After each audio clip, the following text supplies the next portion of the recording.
Dang, Trump stopping the New York congestion pricing. Selfishly, I liked seeing the experiment.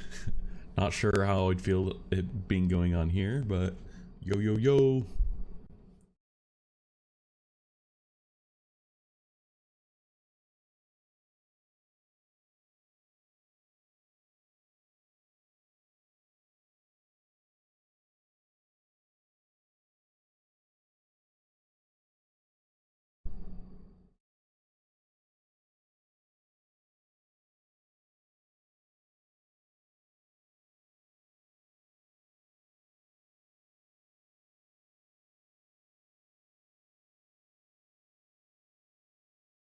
Z times.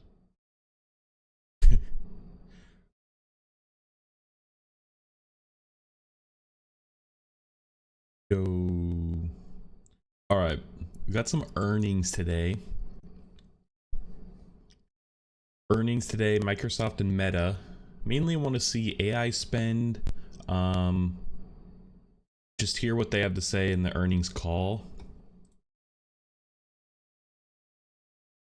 And just hear all the big tech's opinions, official opinions, forced opinions on the market right now. We're actually going to use Perplexity because Perplexity Finance is actually kind of good, and they have full transcripts. Ooh.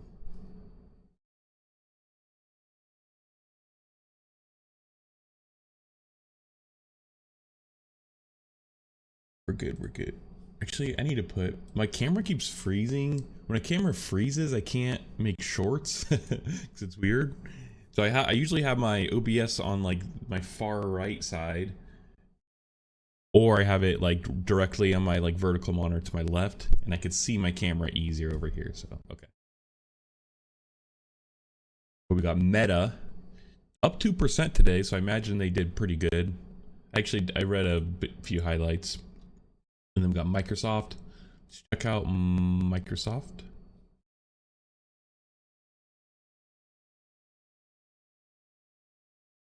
MSFT. Oh shit. Oh shit. Microsoft not doing too hot. I own Microsoft. Second biggest holding. Okay, then let's go through. We'll look at the official websites first. Do they actually have the, I want the PDF. The PDF.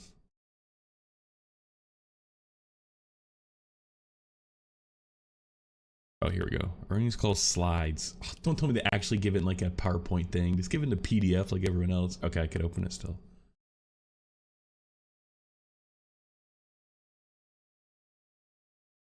Can I not see the slides? Oh, here. Okay, over here.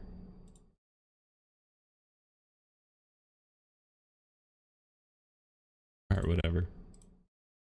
Okay, let's get into it. So gaming too. I really want to see Microsoft Gaming. They spent $500 million last month on publishing. And this is, no, the last earnings I think they had Activision finalized.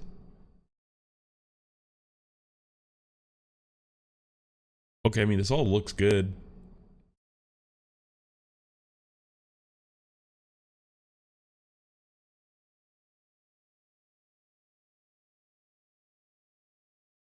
Cloud is growing a lot, and their revenue pretty consistent, like 2 to 3 billion a quarter. It's pretty good. I don't know how it compares to like Google Cloud and Amazon.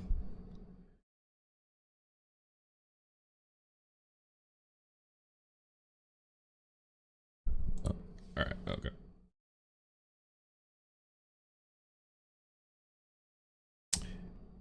Microsoft Cloud gross margin percent decrease year over year to 70% by scaling our AI infrastructure.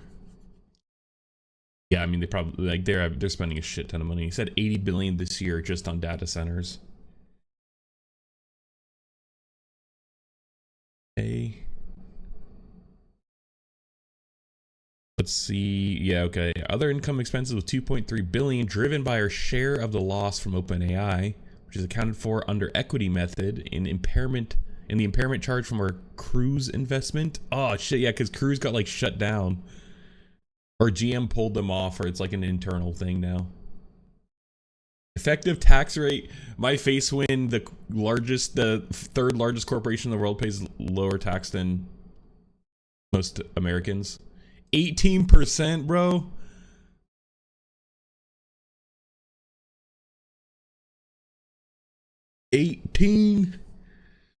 That's crazy, bro.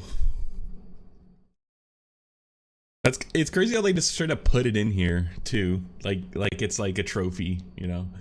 Yeah, capital expenditures. All right, so this is where the money is coming from. Capital expenditures include assets acquired under finance leases were 22.6 billion. That's actually not even that much, not as much as I thought. To support demand in our cloud and AI offerings. Of our cloud and AI capital expenditures, more than half was for our long-lived assets. Okay, that's good. Probably data centers. That's what I take that as. Cash paid for properties, equipment is 15 billion. Okay, that's so far that's actually not that much. It's actually worrying little if they're counting data centers, because it tells me that they're not really expanding too much, but Microsoft is big in data centers already, so that could explain it. Cash flow from operations was 22.3, up 18%. Free cash flow down. Yeah, I mean, they're spending a lot of money. Okay, here we go. This is what I want to see. The actual business parts, like what's going on. Okay, so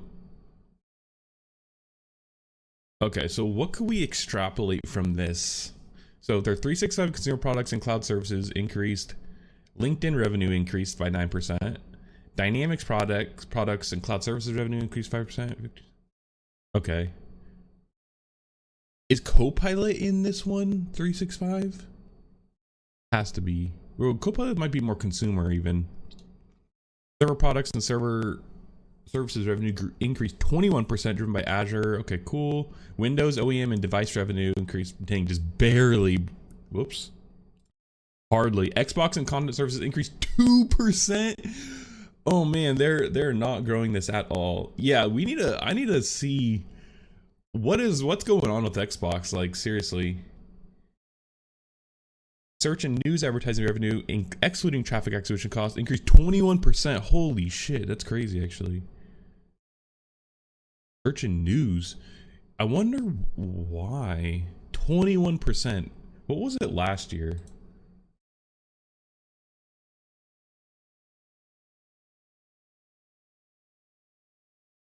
This is, I wish they compared the last year. 2025 for Q2.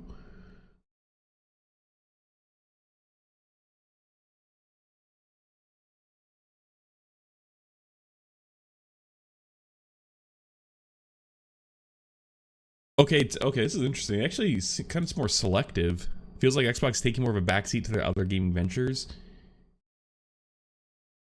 I just take this as Xbox as a whole, including all the other gaming ventures. I don't know. Maybe it's just Xbox hardware. Xbox content service revenue increased by 2%. This is a year ago. Xbox content services revenue increased by 61%. Okay, but here we go. Driven by 55 point of net impact from Activision acquisition. So 55 point, is that's 5.5%, I'm pretty sure. Or it's 55%. I thought 25% or 25 basis points is 2.5%. 55 would be 5.5. Anyways, it's a lot less. We could just say that. But it might have been driven by the Activision acquisition, but you'd think that would carry over. Whereas actually, whoa, this is interesting. This is 8%, whereas like today this was 21%. That's interesting. And let's see, it says the total AI revenue surpassed 13 billion in annual run rate, which is calculated as current quarter revenue multiplied by 4. Okay, I see. 4 quarters. Okay, this is...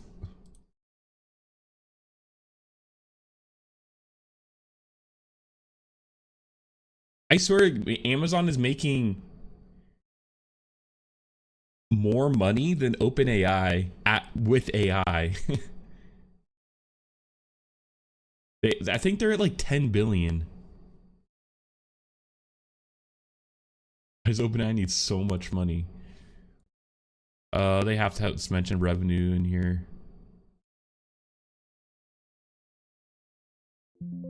Dang.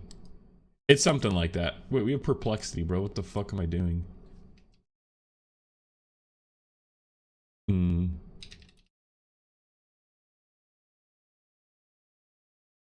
Q Pro R1 hosted in the US. Represent. Oh, Chinese companies gobbling.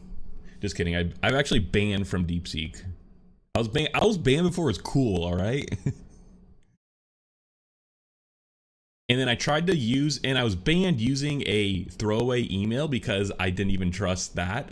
And then I tried to make another account using throwaway like emails, and they blocked all the email domains. That at least that simple login like Proton Mail uses.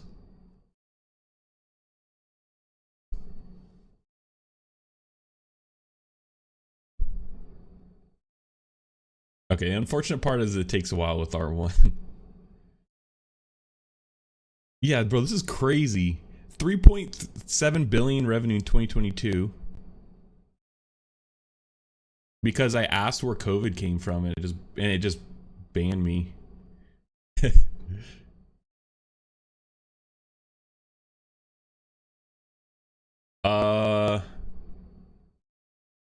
Yeah, so it's okay, so Microsoft is making more money selling OpenAI's models than OpenAI is selling OpenAI models. That's almost what it seems like. I don't know where this came from, this 13 billion, but this is like 10, like not 10x. It's like 3-4 times what OpenAI makes. That's crazy. Did they mention that any? No, they didn't. Okay. Dang.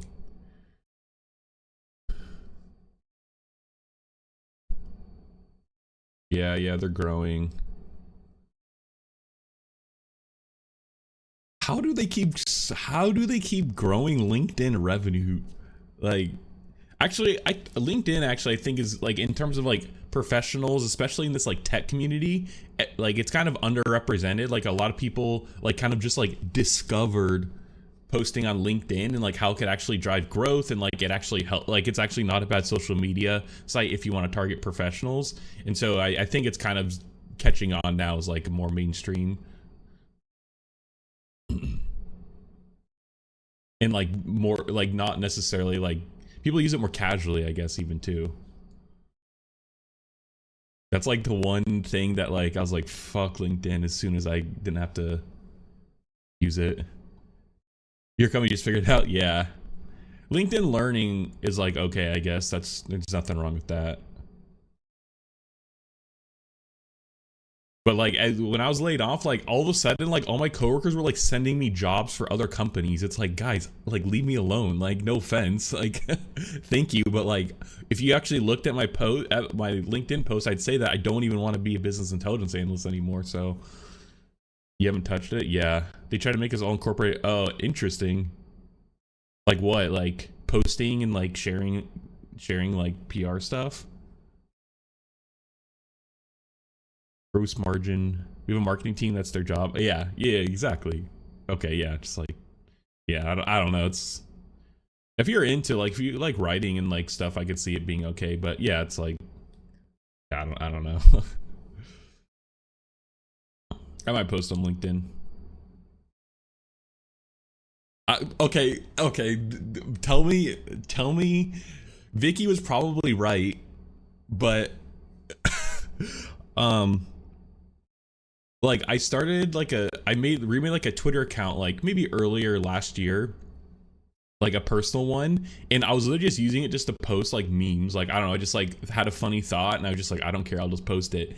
And I was like, I seriously considered after getting laid off, I was like, should I just post these memes to LinkedIn now? Like my dumb fucking tweets that, like, you know, I was like, I should just post these to LinkedIn. I was like, and I was literally like, okay, Vicky, what's the pros and cons of this? Like, I don't have a job, like, who cares, you know? Like, is there an actual big downside of doing this? Because I was like, I don't know, I think it'd be so funny. Oh my gosh, okay. Another side tangent. This is an idea. This is an idea, do it. Yeah, I don't know. I mean, now it's like I have nothing to lose. Like this banger, bro, like this banger of a tweet. Hang on.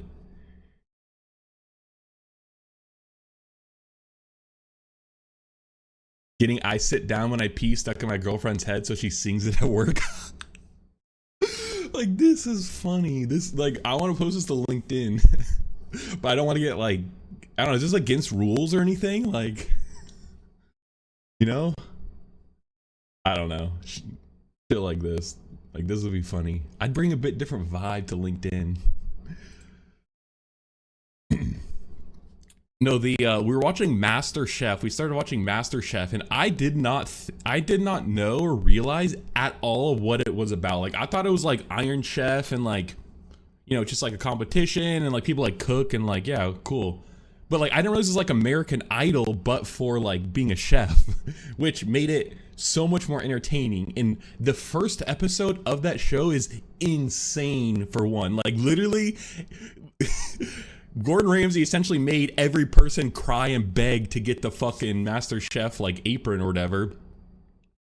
And like, he'd always be like, do you have a family? He'd be like, they're like, yes, like, please give me a apron, and like send the family in. He's like, okay, like, goes gets their family. The family's like, please, he needs this, he's wanting it so bad, please. And he's like, family, come here. And he's like, and then, like, you know, give it to them. It's like, oh, bro, the like literal like suspense is insane. But he's like, I don't know, like, make it seems like, you know, you want to like beg. He's like, send the family in. It's like, well, what's gonna happen?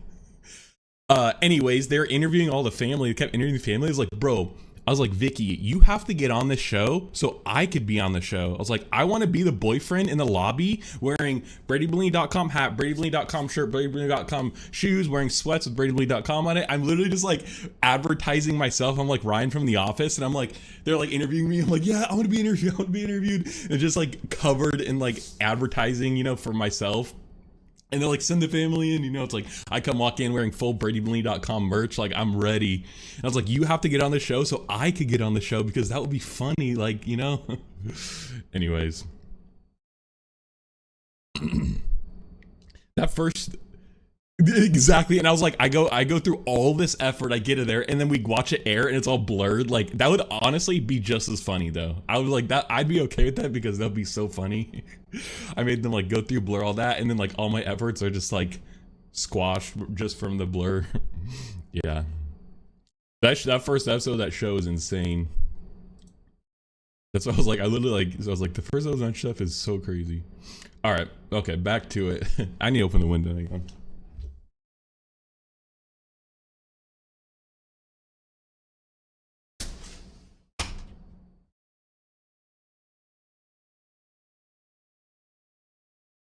But and then the kicker was like, after the show, they're like, they had some like disclaimer where it's like, deliberations for whether or not they like got a MasterChef apron, some of them happen off camera. And I was like, bro, what? And I could just imagine, like, you know, Gordon's like, he's like, send the family in, and the like family comes in. It's like, all right, turn the cameras off. It's like, bro, what's gonna happen? Like, anyways, okay, back to it. Enough bad jokes.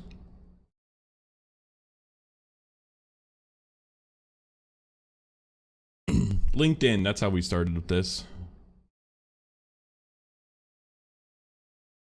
Okay. Operation expenses grew 6%, but by investments in cloud engineering. That's an interesting way to say it. Okay, gross margins grew 13%, and gross margin percentage decreased slightly, driven by scaling our AI infrastructure. Okay. Okay, let's continue though. Okay, commercial.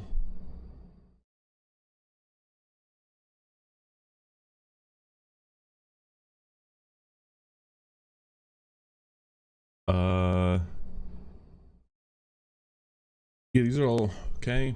This is cloud stuff. Server product revenue growth. Actually, down.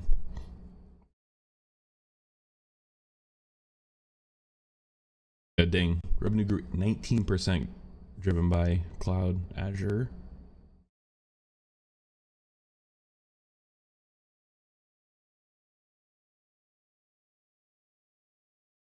Personal computing.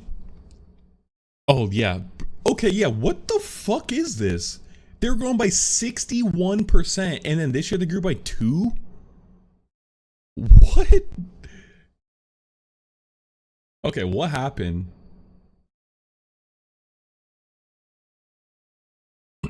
Revenue was relatively unchanged. Gross operating income. Operating expenses decreased 1%, primarily driven by gaming.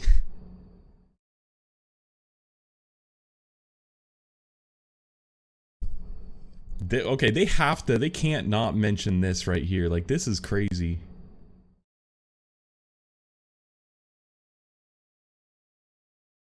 Windows OEM. Gaming revenue declined 7%.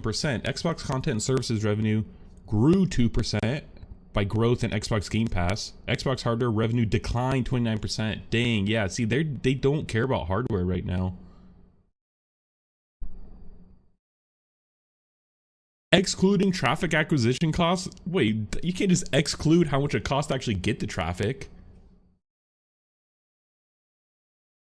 I guess it's just revenue and not net income. Higher search volume and higher revenue per search. I wonder why. That's interesting.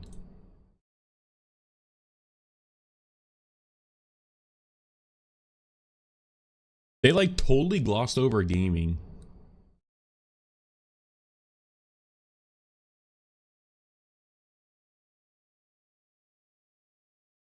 Yeah, gaming revenue is down 7%. Which is, yeah. And then, dang, the hardware, yeah, it's crazy. Why were they down so much? I'm trying to think of, like, they're still making a shit ton of money. Okay, let's look at the actual press. Dang it, I think this is the, yeah, the earnings thing isn't working, actually. Dang it. Gosh.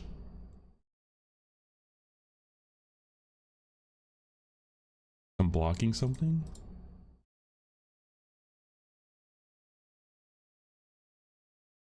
Give it a quick test. Nope.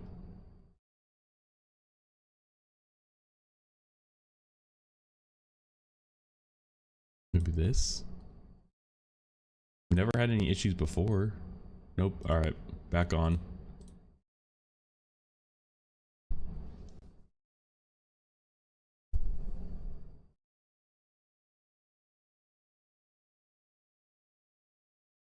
Alright, let's ask.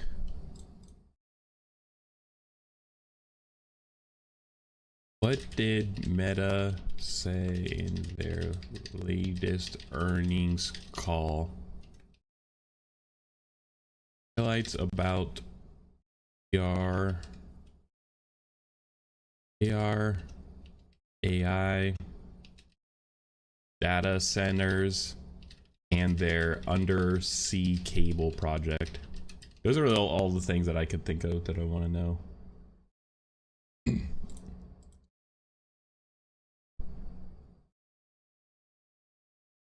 This is old.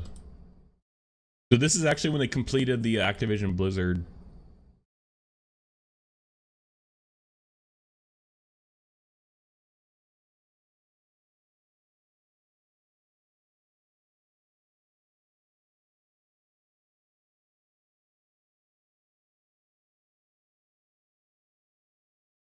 Dang, I just can't believe that, oh yeah, here's a forward-looking statement. This is from like their filing. They have anything about gaming though. I just don't understand how they're just Didn't say that.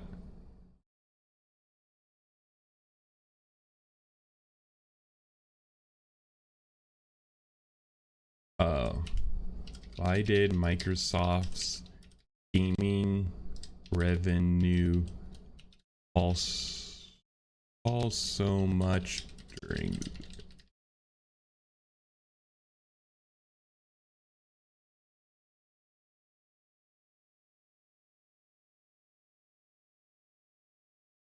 Okay. Yeah. Okay. We actually did cover yesterday how it was leaked that their Reality Labs actually getting a lot of growth because of the Meta Quest headsets. So I noticed steady growth. Let me just make sure that these are actually like recent sources. Ah, yeah, they're not. Or is this one the latest? 4Q? Yeah, this one was 4Q 2024. New athlete-focused AR glasses model, Oakley frame, and premium Ray-Ban Meta versions notifications are in development. Target 2027. Okay. I guess we could just look at Meta's first. What is this website?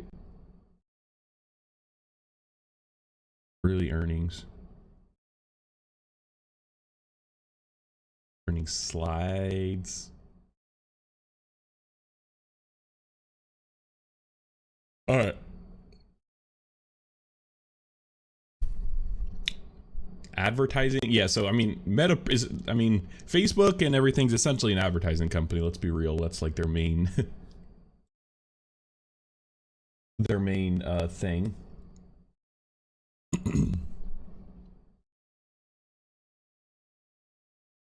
You could see this. I imagine too that Q4 is probably their highest season just because of the holidays too. You could see that here.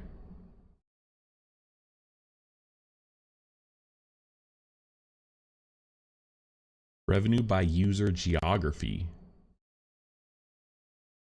US, Canada's most. Europe, Asia. Makes sense. Okay. Segment results.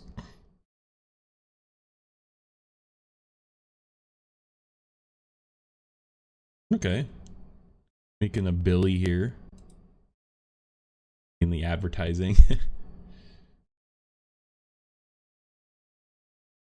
Family of apps revenue. So that must be all of them combined.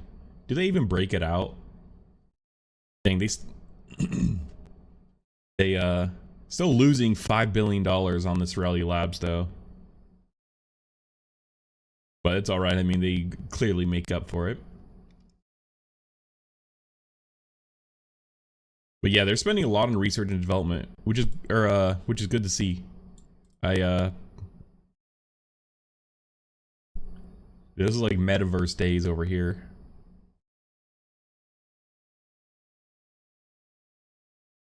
Bro, their tax rate's even lower. That's crazy, bro. Then Microsoft was 18%. Theirs is 12%. Like, what happened to these 24% days? Like, this is now what, like, now we're talking. Now they're being taxed like normal people, or like at least around the average.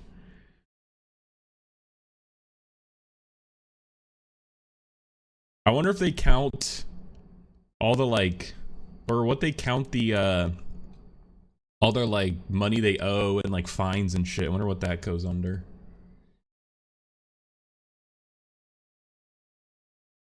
Big. Oh yeah, they're spending a lot though here now.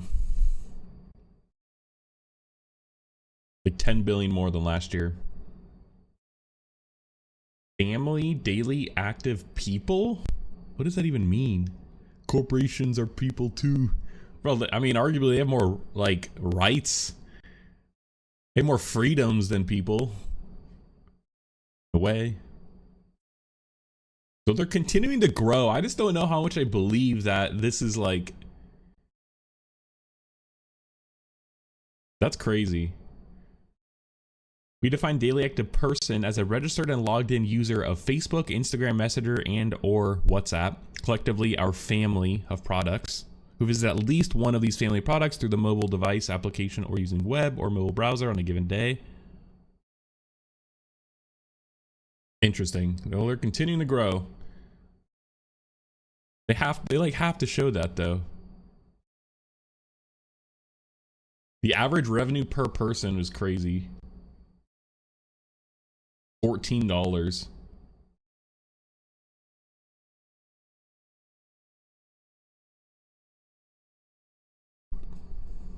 Ad impressions. Ad impressions growth by user geographies. A portion based on our estimates of the geographic. Okay. Average price per ad. Oh, I see. So this is percentage change. So they're showing more ad impressions. That's what this was. I don't really understand what it was. So it's actually slowing down. I imagine that they're probably at saturation. They probably need to have more products to be able to show more ads realistically, or like be more creative in how they're showing them, I guess.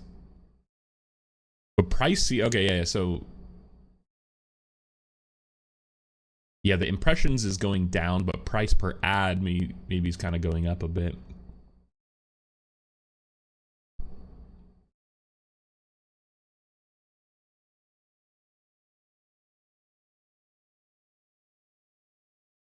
They're spending a lot. Purchases of property and equipment. Okay, these are kind of like underwhelming. I don't know. Okay, let's read this now. $65 billion for 2025 for capital expenditures. Spend heavily on AI infrastructure. 2 gigawatt data center. See, now we're talking equivalent to covering much, yeah, and 1.3 million GPUs. See, we need gigawatt data centers. That's what we need. We don't need these puny 50 megawatt or whatever. It's like, nah, bro, we need gigawatt scale stuff if we seriously want to be like competitive.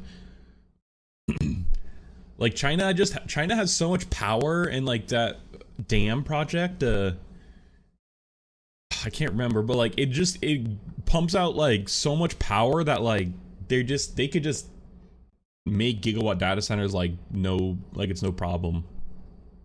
US can't really do that right now because of our power. And so it seems like we're getting more fractured environment. We're getting a lot like some smaller data centers.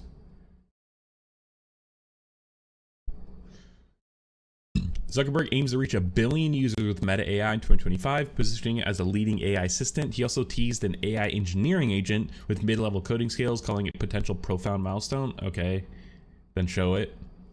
In response to China's DeepSeek, Meta stressed the need for a US-led global open source standard for AI. Drill, baby, drill.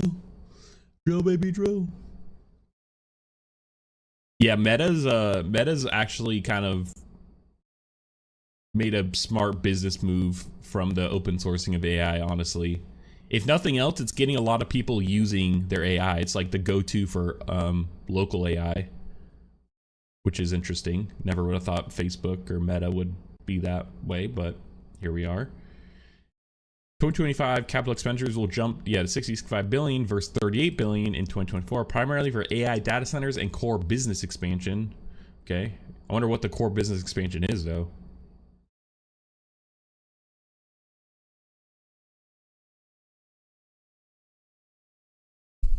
Yeah, and it's interesting seeing the DeepSeek reaction, where instead of like, you know, kind of just being like, yeah, you know what, like we need to find better strategies, everyone just doubling down like, no, we need more. That means we need more data centers, we need more of this, like shit. Thought like this would kind of like tame a bit of the DeepSeek coming out. Infrastructure costs are now the largest expense driver with incremental margins 88% core operations. Jeez. Okay, undersea cable project. Did they even talk about this on the earnings call, I wonder? $10 billion global subsea cable, that is first fully owned cable, will span 40,000 kilometers, connecting US, India, South Africa, and Australia, while avoiding potential geopolitical hotspots like the South China Sea. They're literally building a undersea undersea cable system that is going around the entire globe.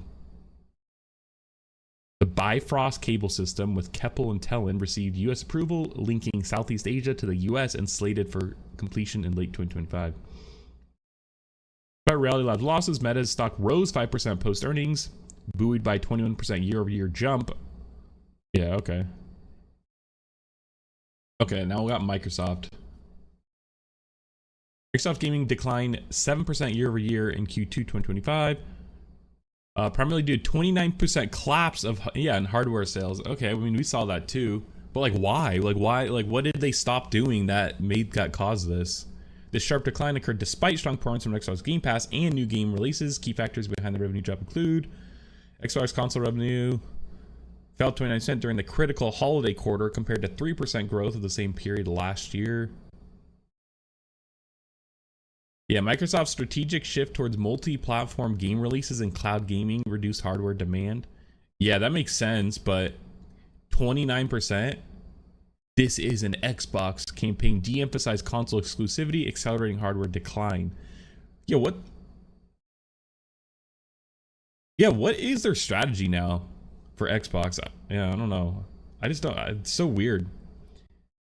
Xbox content services grew only 2% despite record Game Pass revenue and 30% PC subscriber growth. 140 million hours of Xbox cloud gaming usage, 4 million players for Indiana Jones.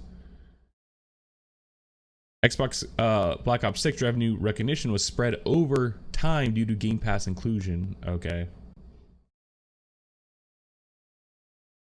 Microsoft's focus on higher margin content and platform services over hardware. Multi-platform game releases reduce console exclusivity incentives. Yeah, cloud gaming growth potentially cannibalized hardware sales.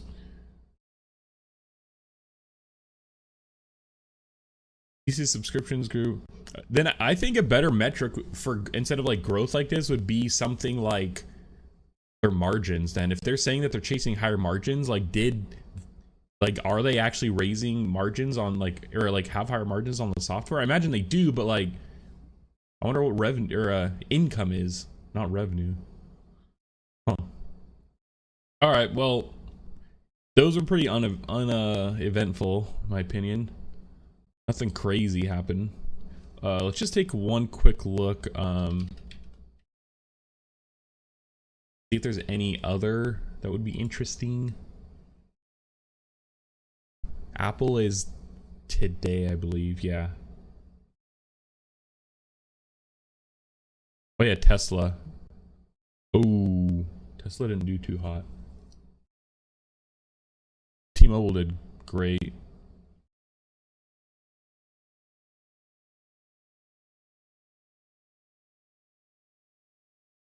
Waste management. I think Intel is today.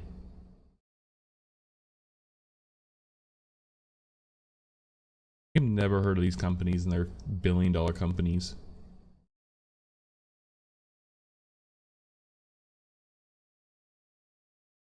Okay, then today's Apple. Little update.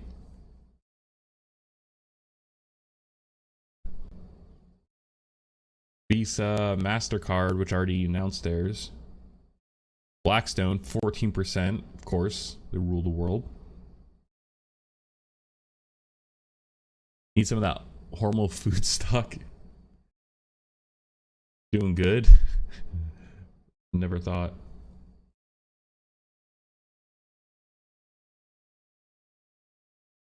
UPS actually doing good. Surprisingly, Comcast.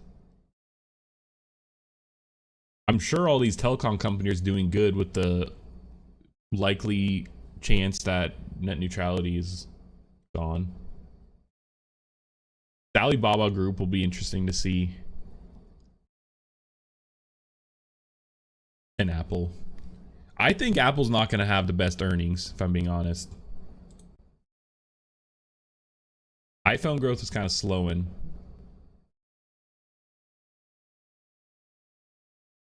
What do analysts say?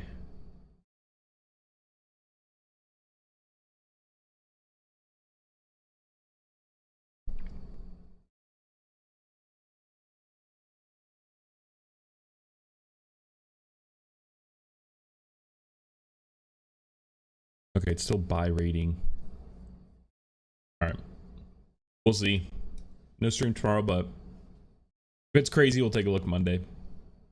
Okay, let's cover some news here.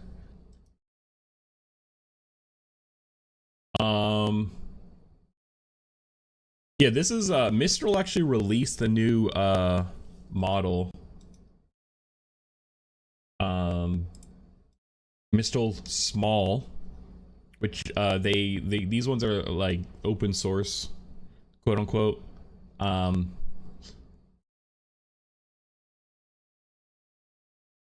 like Mistral, but they're definitely falling behind now. That's what this article is actually about, but it's really long.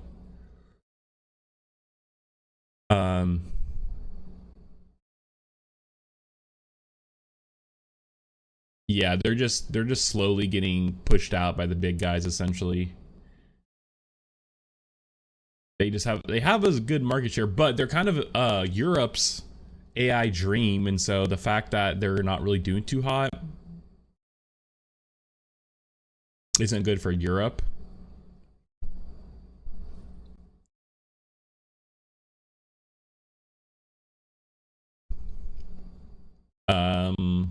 But they did say that they're potentially going to IPO soon, which is interesting. Might buy some stock just for, I don't know. I do believe in them, and I like having alternatives to the big guys. So, anyways, can't read this article, and this is what I'm talking about, where all the AI bros in US now are doubling down after DeepSeek. Like, urges US to support like, we need more money. It's like, but DeepSeek did it with no money. And so it's like, I don't know, the logic there, I guess. It's like, if I was an investor, I'd like, figure out how to do it with the money you have. Like, I don't know. If they could do it. I mean, and I think there's rumors that it actually did cost a lot more than it did, but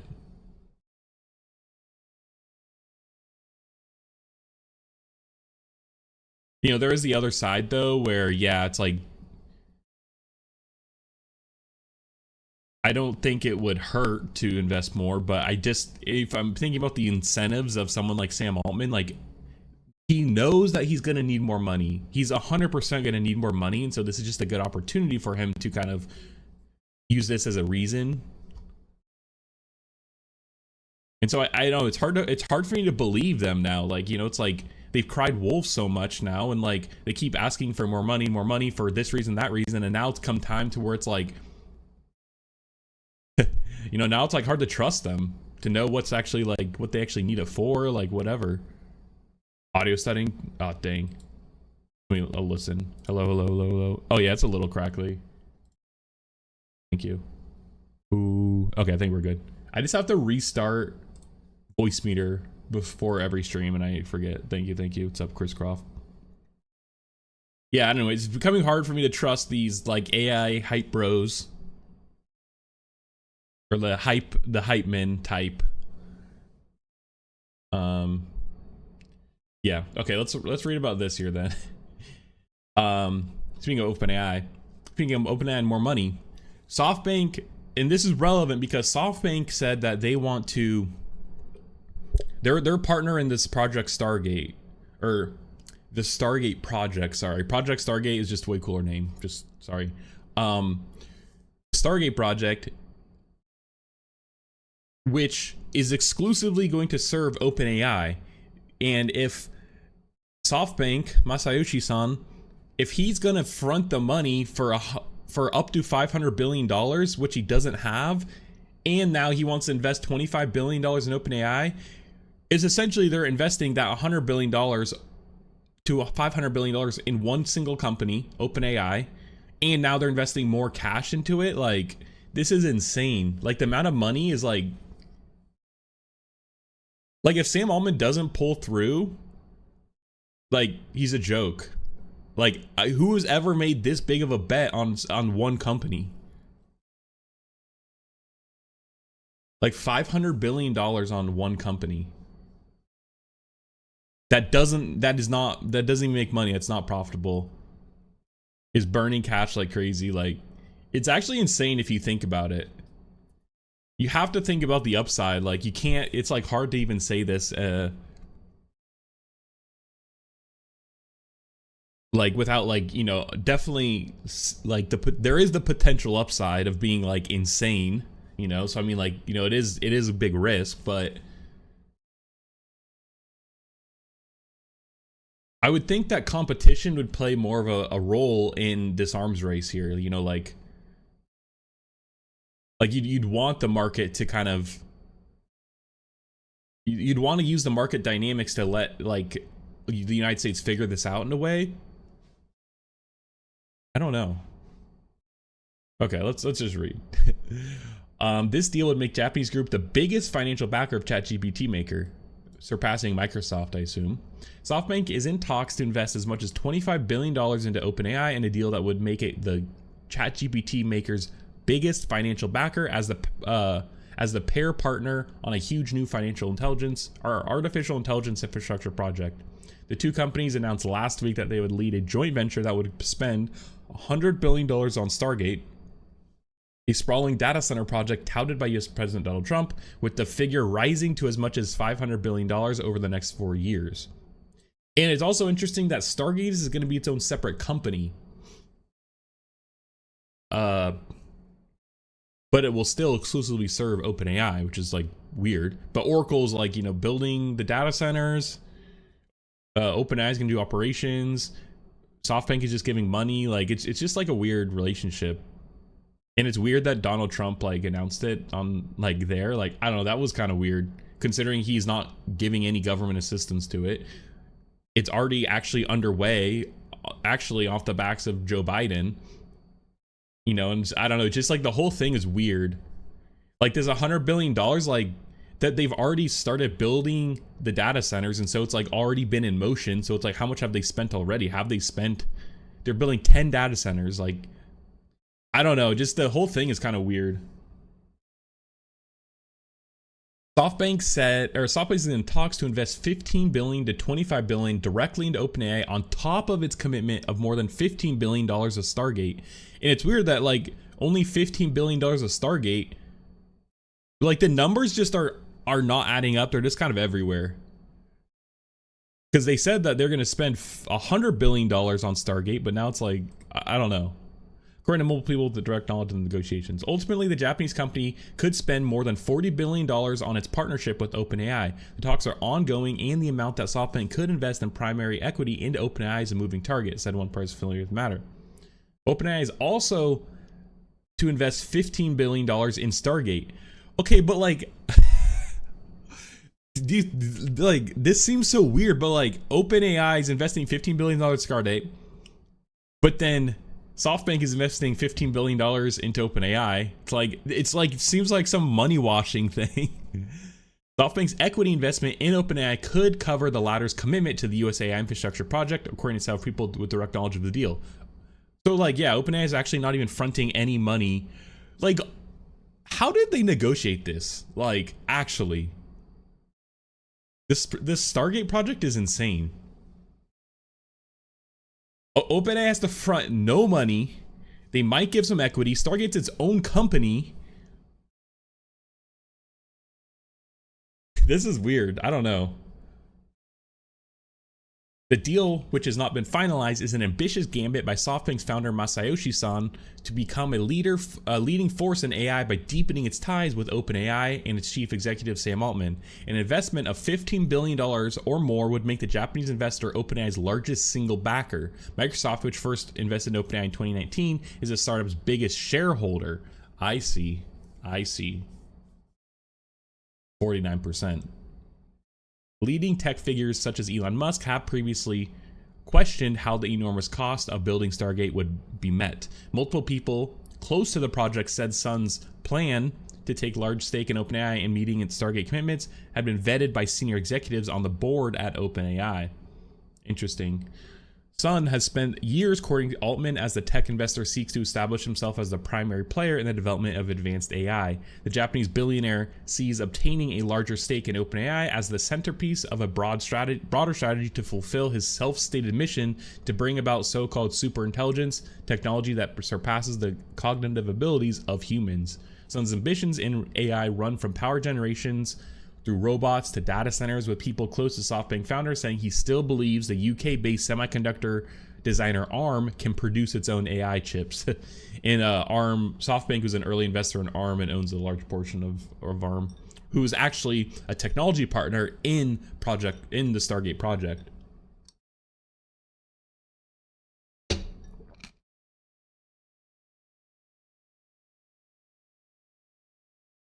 Throughout his career, Sun has taken outsized bets, including some highly leveraged investments that failed dramatically before he staged high-profile comebacks. Masayoshi Son did hold the record for losing the most amount of money, only surpassed by yours truly, Elon Musk. So he now holds he holds a record for losing the second most amount of money ever. SoftBank's potential investment in Stargate and OpenAI have been in discussions for months. If Sun spends more than $40 billion or more, it would be one of his biggest ever investments, eclipsing the $16 billion that SoftBank invested into failed office space group WeWork. Yeah, I think this is why they probably lost some money, or Masayoshi Son lost money. WeWork, it's crazy. OpenAI has raised roughly $20 billion over multiple funding rounds, including about $13 billion from its principal backer, Microsoft, leading to a $157 billion valuation in 2024. SoftBank acquired a $2 billion stake in OpenAI last year. Wow. So they did already invest in OpenAI. So then I wonder what the valuation would be if they're investing $15 billion. I wonder what it would be at. $15 billion at what evaluation? Or valuation. I said evaluation.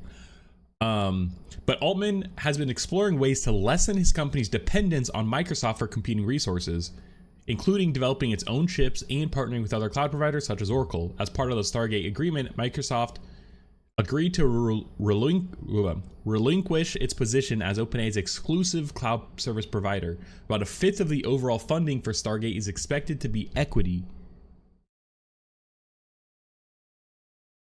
Oh, about a fifth of the overall funding for Stargate is expected to be equity. Dang. According to people close to the discussion, Stargate will also need to borrow hundreds of billions of dollars secured against its assets in cash and cash flow, employing a financial structure commonly used for large infrastructure projects. Yeah, so this is how they're going to have to fund the Stargate project, all the data centers. OpenAI's board is also in the midst of complex negotiations to become a for-profit company in a switch designed to allow OpenAI to raise tens of billions of dollars more from investors. SoftBank and OpenAI declined to comment. Yeah, this is interesting. It's actually like,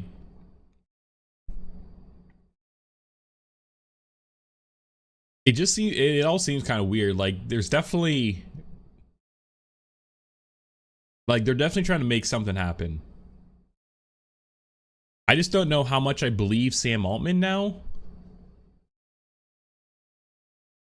and if I believe in their strategy that they're taking. I don't know. I'm kind of, I just don't like Sam Altman as a person, I think. I just like the way he's going about things, and like how he's just kind of like, not cynical, but like, he's just like, I'm better than you mentality. Like, I just hate people like that. I just hate people like that. And like where he keeps saying like, there's no point in competing with us. Like, there's no point. It's like, okay, dude, like, relax. All right, this is America. Competition is what, kind of has driven all of our innovations before. Like now, it's like, come on, relax. No reason to want to stop that. It's like you guys have to keep innovating too. If people are keep nipping at your heels, like you're gonna keep moving. But if everyone stops, then you can just do whatever you want. And that's probably like, there's definitely thinking about the incentives behind why he would say that. It could be that they don't really like, they're plateauing, which I think is like definitely for America at least, and so they need more time. But but if you look at the other side, if we look at Claude, who's Claude's CEO or Anthropic's CEO? Yeah, Dario Modi. I like this guy. Like, he's kind of just a bit more chill. He's like, you know, I'm not like, he's not like, I don't know. I just like him just because he's just taking a bit more of a level-headed approach. He's not like this huge personality like Sam Altman's trying to be. Like, yeah, they have Amazon funding and like they're struggling too, but like, you know, they're not like telling people to like not compete with them and like, you know, like you'll never catch up or whatever. I don't know. I think I just dislike Sam Altman now. So yeah, interesting. So interesting times for that. We'll see Stargate. I am in the process of writing something about Stargate for Technonomcon relaunching up and coming. Okay, let's take a look at Tim Sweeney here. Tim Sweeney, the antitrust superhero we didn't know we needed.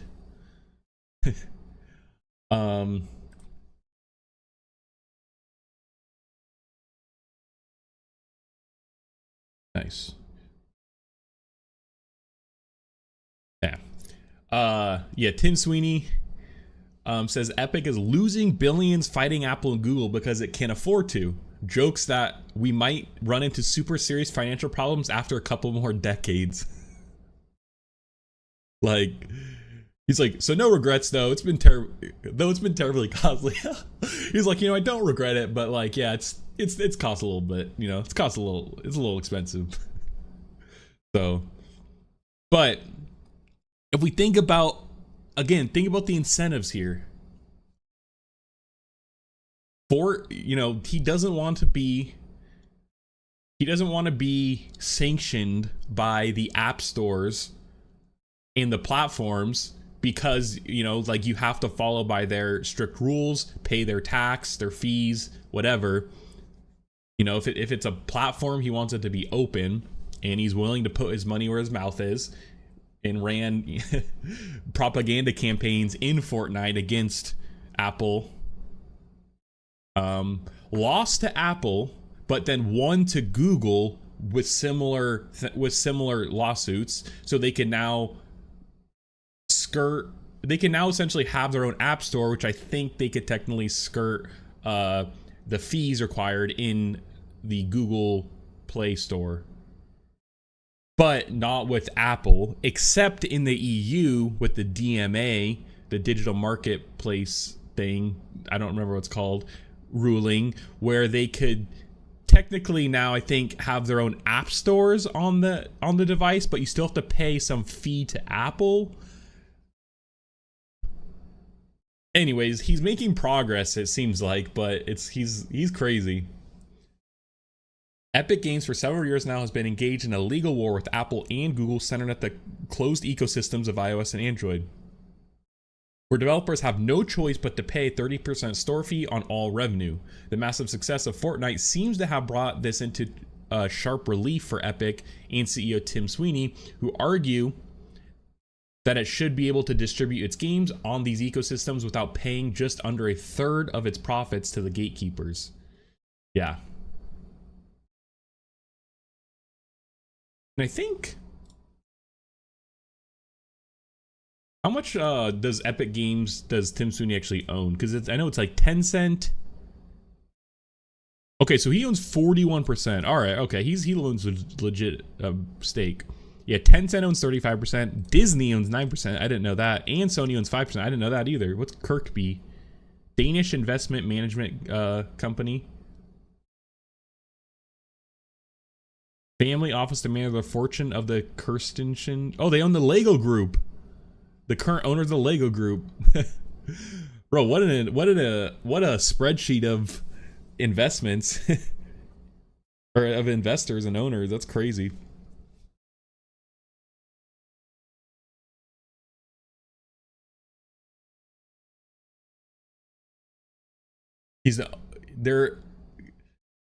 Epic Games' VP is the co-owner of NHL's Carolina Hurricanes. Love that.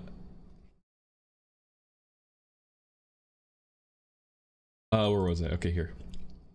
All right. So far, an awful lot of money has been. So far, it's spent an awful lot of money on, but. Oh, Jesus Christ. So far, it's spent an awful lot of money but had mixed results, with Fortnite still unavailable for iOS in the US. Epic has reached a new stage where Epic Games Store is available on Android worldwide and on iOS in the European Union, and is now taking the next step of distributing games through that storefront. It takes a 12% cut of payments it processes, but 0% payments the developer processes take themselves. Wait, but 0% of payments the developer processes processes themselves. I see. So because Epic Games processes their own payment sometimes, and so they take 0%.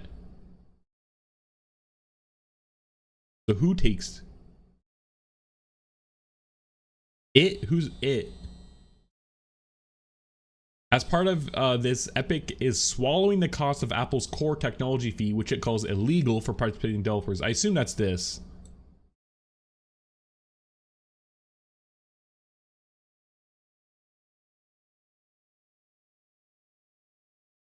Yeah, I don't know. This whole App Store thing is just kind of dumb. Like,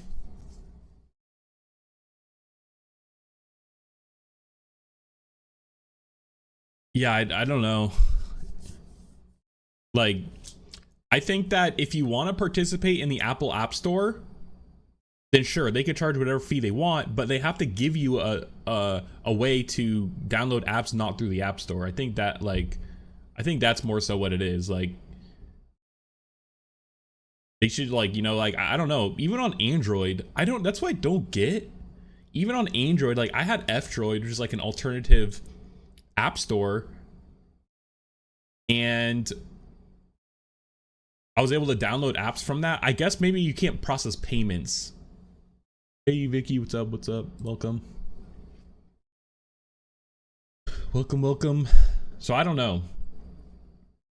This is a step forward, of course, but it's not any kind of long-term solution. The vast majority of customers are always going to prefer the direct convenience of the App Store or Play Store. Epic's fighting an uphill battle to even get developers to use EGS on mobile. Epic Games Store, assuming that's EGS. But that in itself will no doubt be part of its ongoing legal arguments with the platform holders. Yeah. Yeah, and I think it's shit for, like, discoverability. Like, you know, you have to directly download the app. It's probably inconvenient. But what Tim Sweeney should be negotiating with, like, carriers to default the Epic Game Store on phones or some shit. As part of the launch, Tim Sweeney has been on the interview circuit telling IGN that the company has invested over $1 billion into the Epic Game Store so far. This figure is presumably for the whole thing, not just the mobile launch. That's silly money, but Epic, thanks to the industry-leading Unreal Engine and ongoing success of Fortnite, has the means to do it. And more than anything else, Tim Sweeney is up for this fight in a major way. Dude, Tim Sweeney on Twitter is actually, like, unhinged. Like, he just says whatever he wants to. He's always he's like a reply guy, like always replying to shit, just like being snarky and like throwing shade at Apple and Google and like big tech and shit. Like, I don't know, it's kind of weird, but in a way, like, I don't know, Epic Games is kind of like big games, you know, like but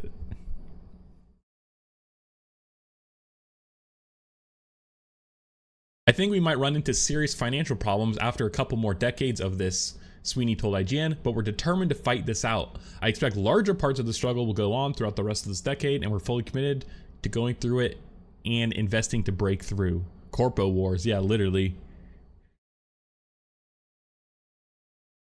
Corpo wars that unfortunately have to be fought through the government. Through lobbying and, you know, court battles. Can't quite use hand-to-hand combat, you know, just yet. After these 4 years, though, who knows, man? Well, who knows? All the deregulation might be getting some might be getting Nvidia's Navy, Nvidia's submarines powered by, you know, GPUs.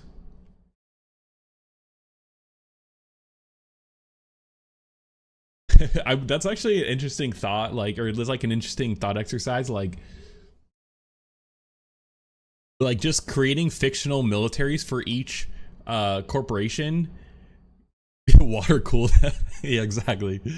Creating fictional militaries for each corporation and looking at their assets and like what they own and stuff, and like, you know, taking and like just considering like what their power would be just based off of like what they could make and like do from their assets.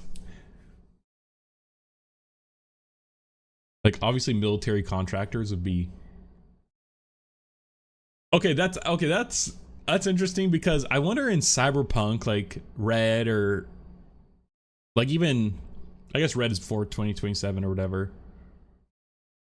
Like you would, if you were a military contractor, you already just and you're allowed to have a corporate military. Like you already just have a lead over everybody. Like I feel like that's in Cyberpunk why like Arasaka, Militech, these like big like uh like defense contractor corporations are like the biggest, is because they have like the firepower because that's what matters then, to hold power. And also like spies and shit. Yeah. Anyways, okay. Okay, we're here. I think we might run into serious financial problems after a couple more decades of this, Sweeney told IGN, but we're determined to fight this out. I expect larger parts of the struggle will go on throughout the rest of this decade, and we're fully committed to going through it and investing to break through. That's crazy. They weren't originally, it was the oil and fuel companies. Okay, interesting. They contracted those defense companies and then they came out on top through the corp wars. Interesting. Fortunately, that's interesting actually, because I wonder if you like take a look nowadays, like I wonder what corporations minus military contractors are spending a lot on like pseudo like militia type companies. Like I imagine oil companies today probably do. Like if you're drilling in like more dangerous parts of the world, like you have to probably have some protection. But I wonder outside of like even that, like who else is spending? Like I know corporate security is actually becoming like they're spending a lot more with like the Luigi Mangione assassination, whatever.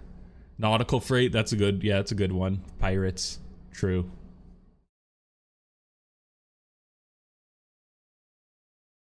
Yeah.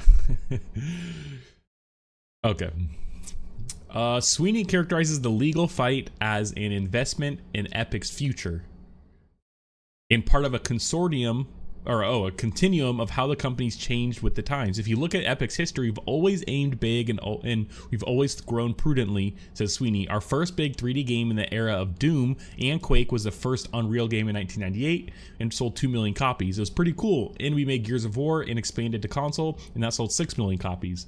And we decided to become an online game developer, and it took years to figure out how to do that with years without growth, but we figured it out, and eventually with Fortnite in 2017, and now we're a company with billions of dollars of revenue a year and thousands of employees, and an opportunity of the sort that we've never had before. It does help when you're in a fight like this to have Fortnite reliably bringing in the big bucks. Interestingly though, Sweeney's rowing back a little from a certain buzzword beginning with M, even if he still thinks the idea has merit. Oh, metaverse? No way it's the metaverse. Because, I think he considers Fortnite a metaverse game because now Fortnite is more like a platform where you can make other games within it, which I think is kind of like the definition of the metaverse or something. Some people call it the metaverse and some people call it just games, but it is real, says Sweeney. And you find hundreds of millions of players who are highly engaged in immersive 3D games together with their friends, and we think that if we are successful with this, then someday there'll be billions of users of this kind of game, and we think we're in an awesome position to be leading the company, or perhaps the leading company in the world, in that world, if the shackles are removed that prevent us from prevent us and all developers from actually competing on our own and becoming our first-class companies in the industry. Jeez. So he's really sold on this, yeah, like metaverse-ish type of game where, like Roblox, essentially. Roblox, Minecraft, any game that you could like make a game within the game. That's what it seems like this is. Fortnite, you could do that now. I'm trying to think of other games like that. There's really not that many.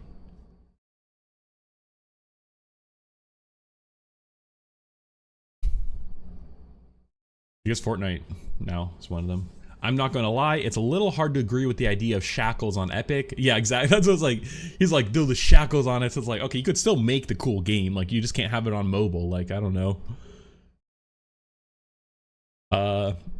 Yeah, the idea of shackles on Epic, though Sweeney persists with this metaphor and says no trillion-dollar company is a vassal in another company's ecosystem.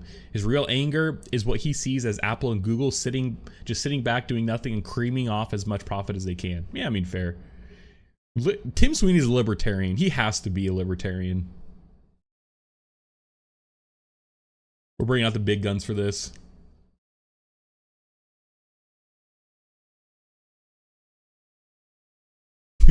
Political views.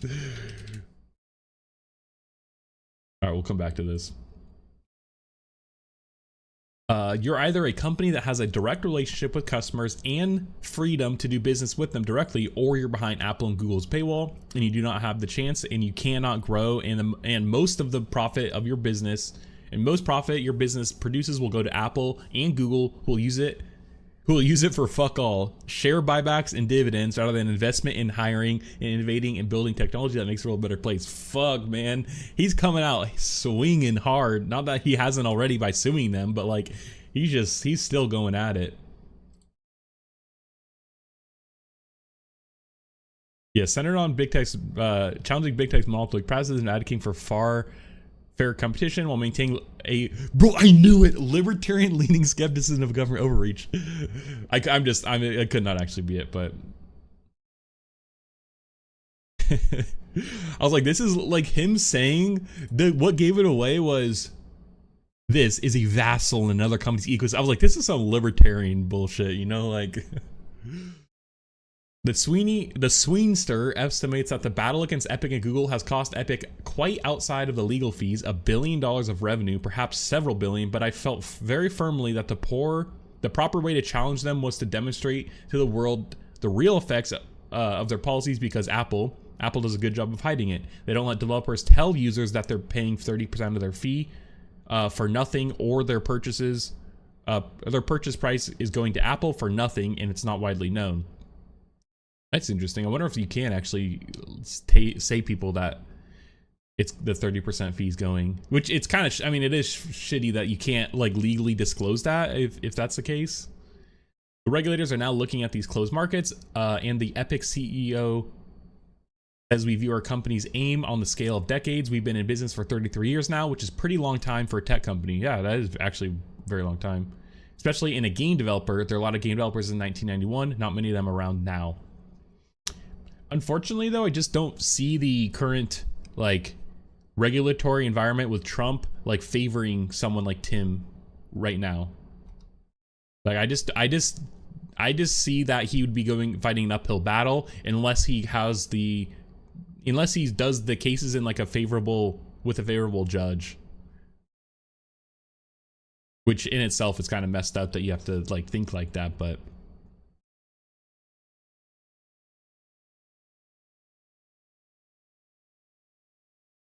I don't know. I could see. I literally just can't predict what Trump like says anymore. Like he literally, it's like he either just lies. I guess him saying stuff that doesn't come true is like kind of lying. But he either just like lies, or he just flip flops, or it's just like rolling a dice to like gauge his view on something. But we think our best days are ahead, and we think our best days can only be achieved when we have true freedom, and we believe the best way to get that freedom is to go all in and fighting for access rather than arguing about money, as Apple is trying to encourage all other developers to do. Huh. There's a great bit of the film adaptation of The Master and Commander where well-known Englishman Russell Crowe bellows out to his soldiers, "Do you want to see a guillotine in Piccadilly?" Piccadilly. Do you want your children to sing whatever? Back to Sweeney. Do you want your kids to grow up in a market where Apple and Google extract all the profit from the digital businesses and control access to all information? It's not a good world, just like FYI, so no regrets.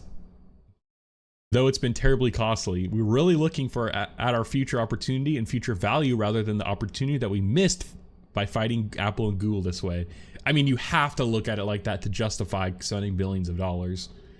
Epic has plans to bring Epic Game Store to mobile and markets where it's not currently available and keep fighting the good fight. It's easy to be sniffy about various billion-dollar companies going at one another, and I'm certainly guilty of making more than a few jokes about it, but this is one of the great fights of our industry's age, and if Epic doesn't fight it, it's hard to see who else will. True. Epic Games.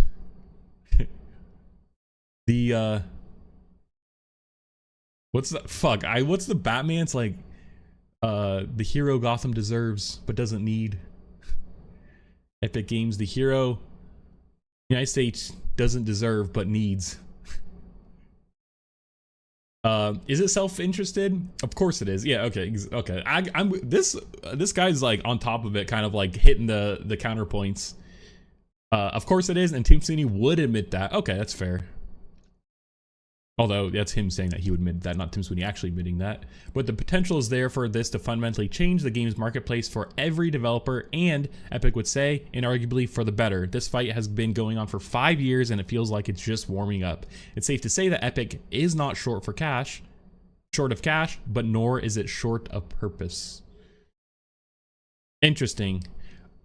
I could see a timeline where, because of regulation is laxed, it gives more loopholes for Epic to use against Apple in some ways. Especially, I just don't know, like the conservatives do hate big tech, but I don't know if they hate antitrust. That's right. I just thought of it. That's a good point. Like, yeah, I think they might hate big tech, but they don't hate antitrust. And so like they may want to do things that screw over Microsoft and Apple or whatever, but like it doesn't necessarily break them up or like break the monopoly. Especially with Brendan Carr now taking over for Lina Khan. Brendan Carr theoretically doesn't like big tech, but like I don't think he cares to like be antitrust. If that makes sense. So I could see that there's some loophole that could allow Sweeney to break through. I could see Sweeney even like going to Trump and talking to him about this. I feel like Sweeney has the pull to do something like that if he wanted. I don't know how seriously Trump would take him. Nah, conservatives hate video games too much. Who am I thinking? Who am I kidding? All right, that's really all I got planned for today. There's a bunch of like DeepSeek drama, but I think it's kind of like the news cycle is kind of just going at it a little too hard. It's just like, I don't know. Like, okay, this is cool, I guess. But like, this is dumb. Meta agrees to pay $25 million settle lawsuit. 22 of the $25 million is going to a fund to build Trump's presidential library.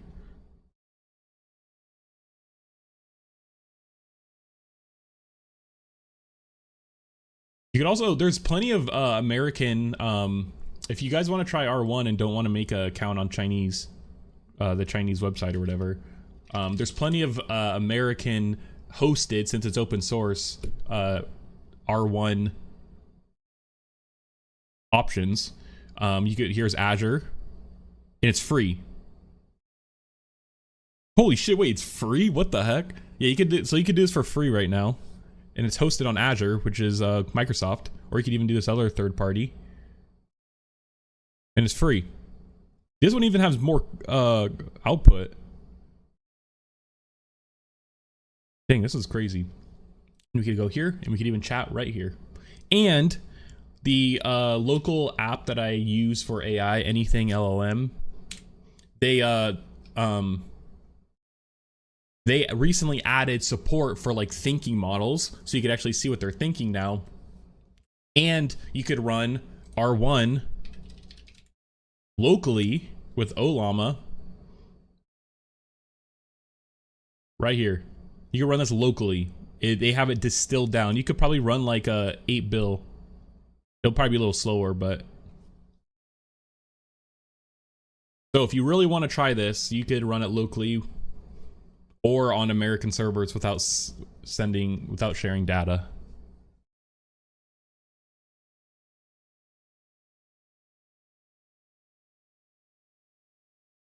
Yep, got it right here. DeepSeek R1.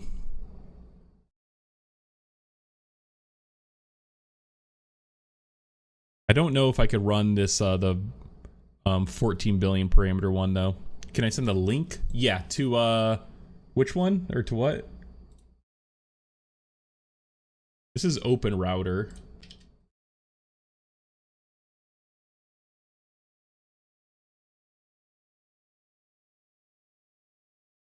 Oh, yeah, you could do this on Open Router here. Yeah.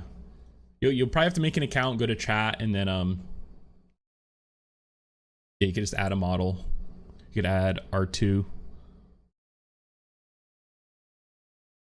Or no, R1, yeah. R1. Yeah, the free one here.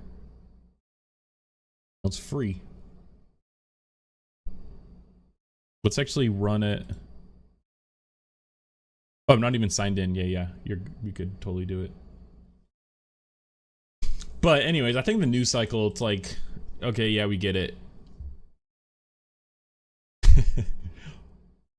I don't know. The tech news cycles have just kind of been kind of boring lately with like, I mean, if you're into AI, it's interesting. And even I'm into AI, but it's kind of like getting old.